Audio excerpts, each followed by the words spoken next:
حي على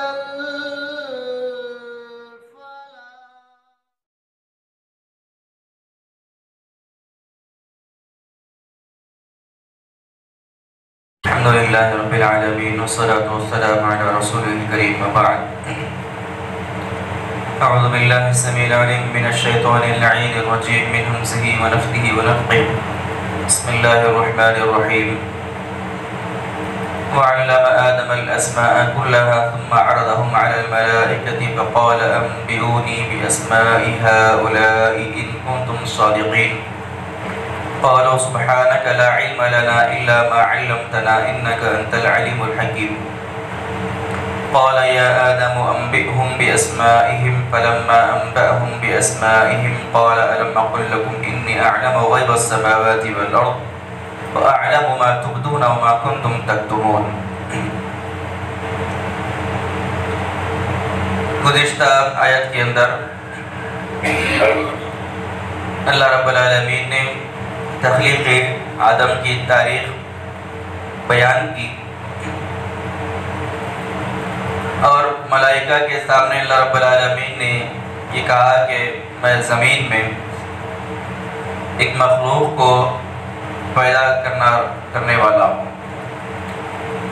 فرشتوں نے اللہ رب العالمین کے سامنے اس نئی مخلوق کے بارے میں جو باتیں رکھی، اللہ رب العالمین نے فرشتوں کا جواب دیتے ہوئے کہا کہ جو چیز میں جانتا ہوں وہ تم نہیں جانتے.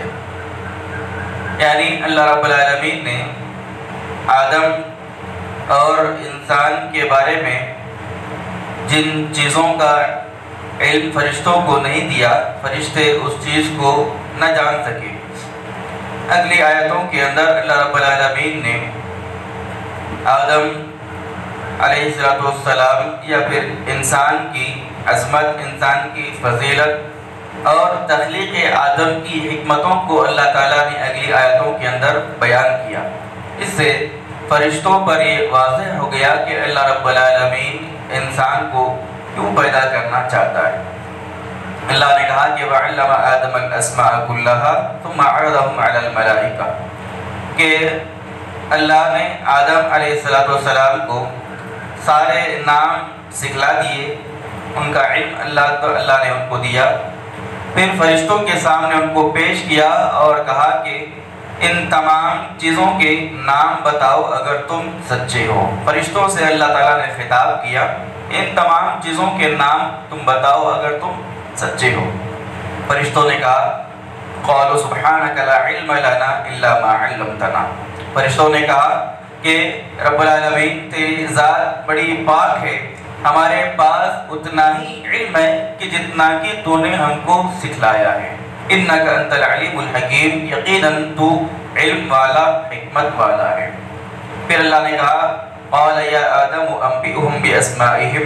اللہ تعالیٰ نے آدم سے خطاب کیا اور کہا کہ اے آدم ان تمام چیزوں کے نام بتاؤ.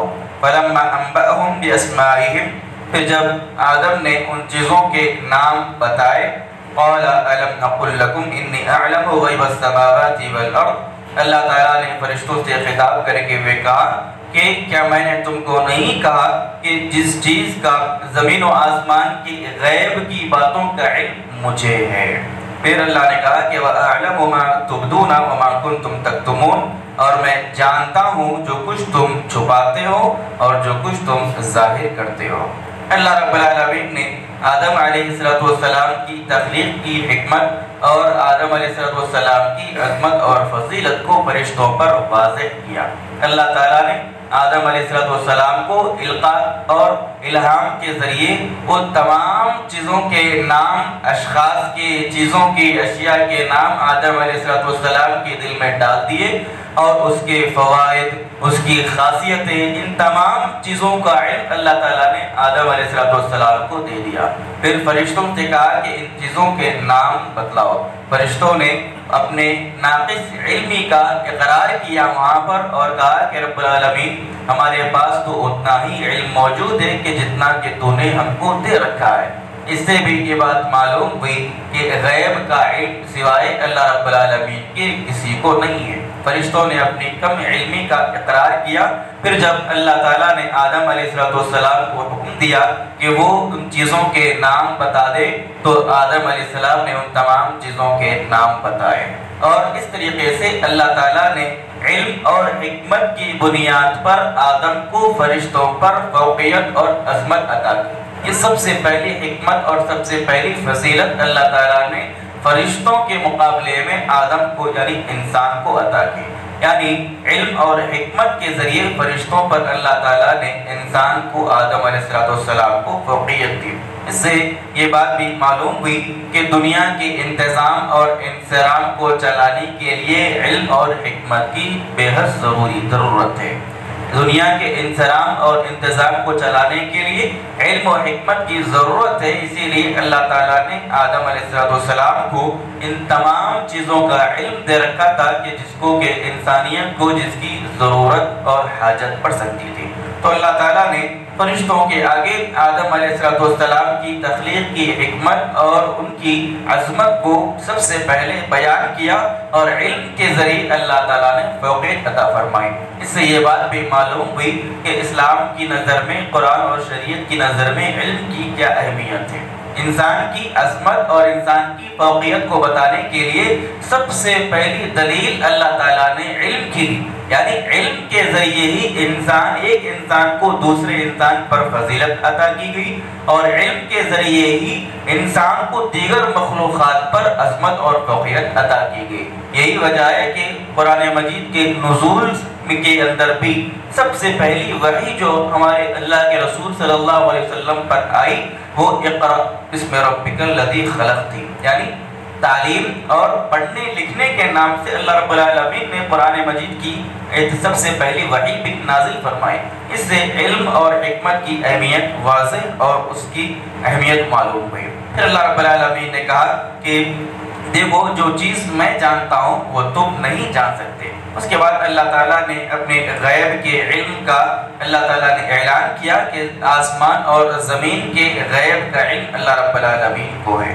پھر اس کے بعد دوسری اللہ تعالیٰ نے آدم علیہ السلام کو فرشتوں پر فوقیت عطا فرمائی، اس کا تذکرہ اللہ نے کیا۔ آگے کہا کہ وَإِذْ قُلْنَا لِلْمَلَائِكَةِ اسْجُدُوا لِآدَمَ فَسَجَدُوا إِلَّا إِبْلِيسَ أَبَىٰ وَاسْتَكْبَرَ وَكَانَ مِنَ الْكَافِرِينَ۔ یہ دوسری فضیلت آدم علیہ السلام کی اللہ نے بیان کی۔ اللہ نے کہا کہ جب ہم نے ملائکہ کو، فرشتوں کو اس بات کا حکم دیا کہ وہ آدم کے لیے سجدہ کریں تو تمام فرشتوں نے آدم کو سجدہ کیا الا ابلیس، سوائے شیطان کی۔ پھر اللہ نے کہا کہ ابا واستکبر، شیطان نے انکار کیا، تکبر کیا اور اس نے حسد کیا، وکانا من الکافرین، اور وہ کفر کرنے والوں میں سے ہو گیا۔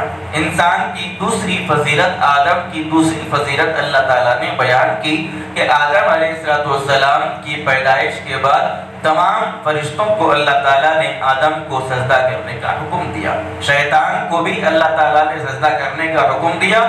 اکثر مفسرین نے یہ بات لکھی کہ شیطان جنات میں سے تھا، شیطان جنات میں سے تھا، لیکن اللہ تعالیٰ نے اس کو اعزازی طور پر فرشتوں میں اس کا شمار کر رکھا تھا، اعزازی طور پر اللہ تعالیٰ نے اس کو فرشتوں کے اندر شامل کر کے رکھا تھا۔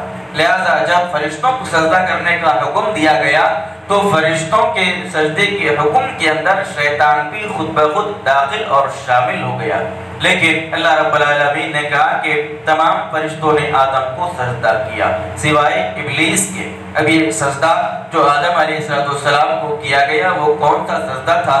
یہ سجدہ سجدہ تعظیمی تھا، تعظیم کا سجدہ تھا، عزت اور احترام کا سجدہ تھا، یہ عبادت کا سجدہ نہیں تھا۔ دو قسم کے سجدے ہیں، ایک تعظیم کا احترام کا سجدہ ہے اور دوسرا عبادت کا سجدہ ہے۔ اللہ کے رسول صلی اللہ علیہ وسلم کی پہلی شریعتوں کے اندر یہ تعظیم کا سجدہ انسانوں کے لیے جائز تھا، تعظیم کے طور پر، احترام کے طور پر یا کسی کی تکریم کے طور پر سجدہ کرنا ہم سے پہلی شریعتوں کے اندر یہ چیز جائز تھی، لیکن اللہ کے رسول صلی اللہ علیہ وسلم کی شریعت کے اندر اللہ رب العالمین کے علاوہ کسی اور کے لیے تعظیم کا سجدہ کرنا بھی حرام ہے۔ عبادت کا سجدہ تو ہمیشہ سے جب سے کائنات بنی عبادت کا سجدہ اللہ کے علاوہ کسی کے لیے جائز نہیں، لیکن امت محمدیہ کو اللہ رب العالمین نے ان پر یہ بات بھی حرام قرار دی کہ کوئی آدمی کسی آدمی کے لیے تعظیم کا سجدہ بھی ادا کرے، لہذا ہر قسم کا سجدہ سوائے اللہ رب العالمین کے کسی کے لیے ہرگز نہیں کیا جائے گا۔ تو یہ آدم علیہ السلام کو ملائکہ نے جو سجدہ کیا یہ عبادت کا سجدہ نہیں بلکہ آدم کی تعظیم کا، ان کی تکریم کا سجدہ تھا۔ تو اللہ نے یہ دوسری فضیلت انسان کی فرشتوں کے مقابلے میں بیان کی کہ اللہ تعالیٰ نے فرشتوں کو آدم کو سجدہ کرنے کا حکم دیا، لیکن تمام فرشتوں نے سجدہ کیا اور شیطان نے انکار کیا۔ اللہ تعالیٰ اس کی وجہ بیان کی کہ شیطان نے آدم کے مقابلے میں حسد اور تکبر کیا،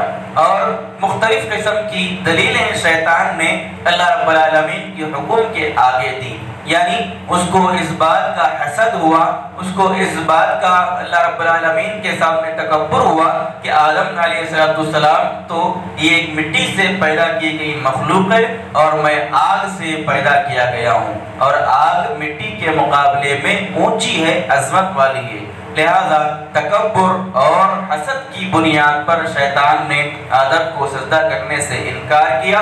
نتیجے میں اللہ رب العالمین کے دربار سے وہ مردود ہوا اور قیامت تک اللہ رب العالمین کے عذاب میں مبتلا رہے گا، اور قیامت کے دن ہمیشہ جہنم کی آگ کے اندر ڈالا اور جلایا جائے گا۔ تو اللہ تعالیٰ نے آدم علیہ السلام کی پیدائش کے بعد ان کی دوسری یہ فضیلت بیان کی کہ اللہ تعالیٰ نے فرشتوں کو بھی ان کا حکم سجدہ کرنے کا حکم دیا۔ اس کے بعد ایک تیسری اور فضیلت اللہ رب العالمین نے آدم علیہ السلام کی بیان کی، اگلے درس کے اندر انشاءاللہ آپ دیکھیں گے۔ اللہ رب العالمین سے دعا ہے رب العالمین ہم تمام کو قرآن مجید کی ان آیات کو پڑھنے، سیکھنے، سمجھنے، اس پر عمل کرنے کی توفیق عطا فرمائے، آمین۔ سبحانک اللہم و بحمدک، اشہد ان لا الہ الا انت، استغفرک و اتوب الیک۔